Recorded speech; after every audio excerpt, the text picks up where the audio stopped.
আফ্রিকায় পৃথিবীর দ্বিতীয় গ্রীষ্মমণ্ডলীয় বন। এর অপার রহস্য চিরসবুজ গাছের ছায়া আর বৈচিত্র্যের প্রাণীকুলের মাঝে লুকিয়ে প্রকৃতির অপার সৌন্দর্য। এই বন প্রকৃতির এক বিস্ময়কর উপহারই নয়, এটি পৃথিবীর দ্বিতীয় বৃহত্তর রেইন ফরেস্ট। আফ্রিকার কঙ্গো বেসিন জুড়ে অবস্থিত, যা কঙ্গো রেইন ফরেস্ট নামে পরিচিত। এই বিশাল বনভূমি 6টি দেশের মধ্যে অবস্থান করছে: Democratic Republic of Congo, Congo Republic, Gabon, Cameroon, Central African Republic, Equatorial Guinea. এটি প্রায় 3.7 মিলিয়ন বর্গ কিলোমিটার এলাকা জুড়ে বিস্তৃত, যা পৃথিবীর মোট রেইন ফরেস্টের 18%। কঙ্গো রেইন ফরেস্টকে পৃথিবীর দ্বিতীয় ফুসফুস বলা হয়, কারণ এটি বিপুল পরিমাণে কার্বন ডাই অক্সাইড শোষণ করে, সেই সাথে বিপুল পরিমাণ অক্সিজেন পরিবেশে দেয়। এতে করে সমস্ত পৃথিবীর প্রাণীকুলে ও পরিবেশের ভারসাম্য রক্ষার গুরুত্বপূর্ণ ভূমিকা পালন করে।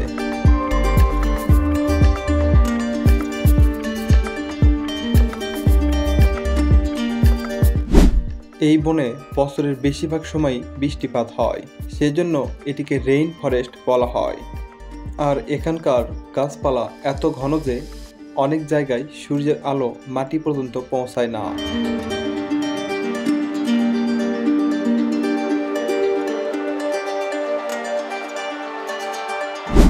এই বনভূমি শুধুমাত্র প্রাকৃতিক সম্পদে সমৃদ্ধ নয়, এটি জীববৈচিত্র্যের জন্য একটি অমূল্য ভাণ্ডার। এখানে প্রায় 10,000 প্রজাতির গাছপালা রয়েছে, যার মধ্যে 1,000 প্রজাতির বেশি গাছ কেবলমাত্র এখানেই পাওয়া যায়।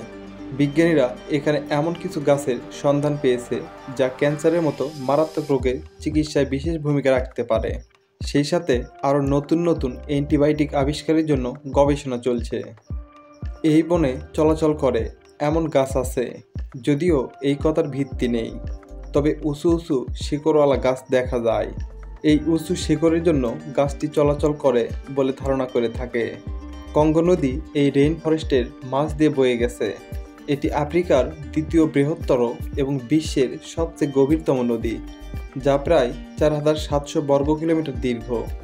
এখানে ঝর্ণা থেকে ও অনেক নদীর সৃষ্টি হয়েছে, যা পরিবেশ ও স্থানীয় মানুষের জীবনে একটি গুরুত্বপূর্ণ ভূমিকা পালন করে।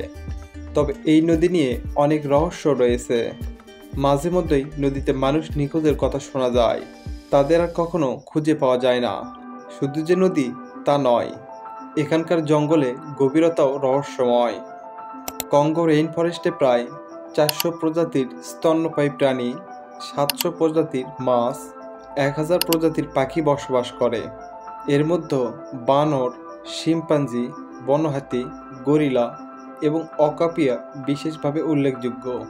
অকাপি দেখতে অনেকটা জিরাফের মতো মাথার অংশ, তবে এর পায়ে সাদা কালো ডোরাকাটা দাগ রয়েছে, যা আবার জেব্রার মতো দেখায়। এই বনে সাদা কালো রঙের বিশেষ ধরনের বানর দেখা যায়, যা অন্য সাধারণ বানরের মতোই লম্বা লেজের।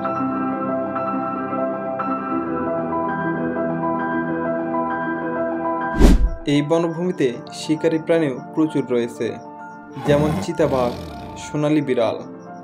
এখানে বড় মাপের ঈগল দেখা যায়, সেগুলো আবার বড় বড় বানরকে তার পায়ের নখের মাধ্যমে ধরে নিয়ে যেতে পারে।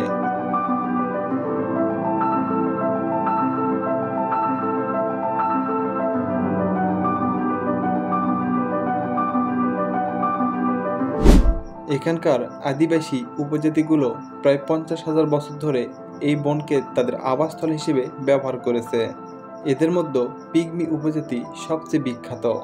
পিগমিদের গড় উচ্চতা প্রায় 4 ফুটের মতো, যা তাদের এই গহীন ও ঘন বনে চলাচলের জন্য খুবই সহায়ক। তারা দলবদ্ধ হয়ে বসবাস করে এবং খুবই শান্তশিষ্ট। এরা নিজেদের মধ্যে কখনো ঝগড়া করে না। পিগমিরা তাদের ঐতিহ্য, সংস্কৃতি, রীতিনীতি সঠিকভাবে পালন করে। এরা শিকার করে জীবন ধারণ করে।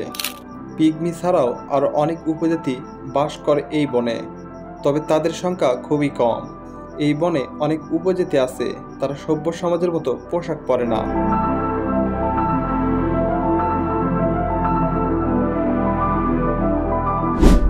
কঙ্গো রেইন ফরেস্টের প্রধান সমস্যা হলো মানবসৃষ্ট সমস্যা। অবৈধ শিকার, বন উজাড় এবং খনিজ সম্পদ আহরণের ফলে এখানকার পরিবেশ মারাত্মক হুমকির মুখে পড়েছে। বনের মধ্য দিয়ে রাস্তা তৈরির ফলে শিকারীরা গহীন জঙ্গলে প্রবেশ করছে, যা এখানকার বিরল প্রাণী ও গাছপালার জন্য বিপজ্জনক। এই বনভূমির 5টি জাতীয় উদ্যান ইউনেস্কো বিশ্ব ঐতিহ্যের তালিকায় রয়েছে।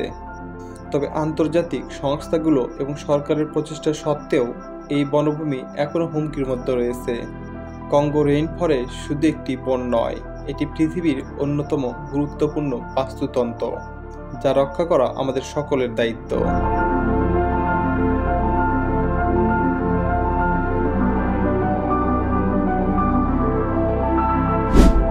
এই ছিল আজকের ভিডিওটি ভালো লাগলে অবশ্যই একটি লাইক করবেন।